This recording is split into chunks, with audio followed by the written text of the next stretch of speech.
السلام علیکم بچوں، میں Rukhsana Parveen U P S میر ملہ اسکول کھوڑپارہ۔ بچوں آج ہم پڑھیں گے ششم جماعت کا اردو۔ بچوں ہم نے پچھلی کلاس میں جو نظم پڑھی تھی ہندو مسلمان، بچوں آج ہم اس کے کیا کریں گے، سوالوں کے جواب لکھیں گے۔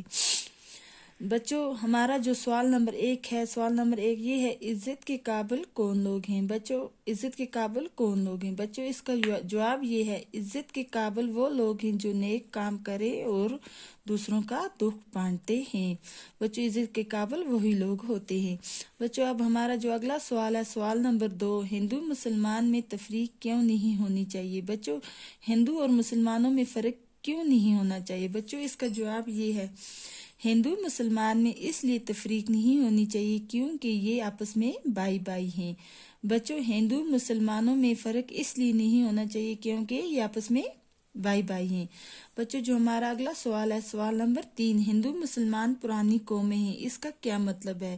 بچوں یہ جو ہندو مسلمان یہ کیا ہے، پرانی قومیں، اس کا مطلب کیا ہے؟ بچوں ہم اس کا جواب لکھیں گے۔ اس کا جواب یہ ہے، ہندوستان میں پہلے ہی یہ دونوں قومیں آباد تھی، اس لیے یہ پرانی قومیں ہیں۔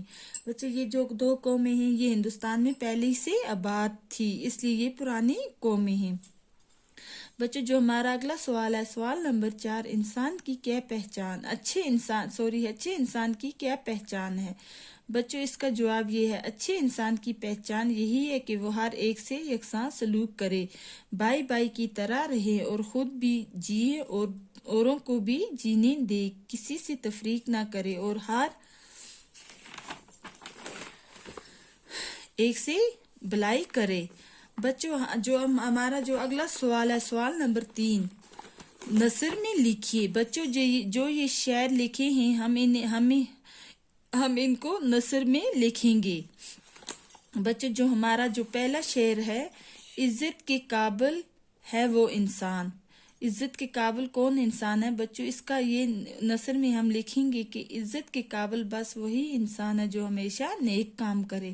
بچوں جو اگلا شعر ہے ہمارا، نیکی ہو جس کی کار نمایاں، بچوں نیکی ہو جس کی کار نمایاں، بچوں اس کو ہم نثر میں لکھیں گے، جو لوگ اچھے اور نیک کام کریں وہی لوگ عزت کے قابل ہوتے ہیں، جو لوگ اچھے اور نیک کام کرتے ہیں وہی لوگ کیا ہوتے ہیں، عزت کے قابل ہوتے ہیں۔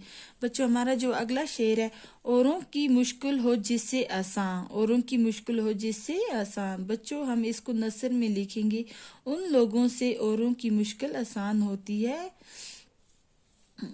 بچوں جو ہمارا اگلا شعر ہے، دونوں کا ایک جا سود زیاں ہے، بچوں اس کو ہم نثر میں لکھیں گے، ہندو مسلمان ہندوستان کی پرانی قومیں ہیں اور ایک ہی جگہ رہتی ہیں اور یہیں وہ اپنا دکھ سکھ بانٹتے ہیں۔ بچوں یہ تھا ہماری آج کی کلاس۔ اللہ حافظ۔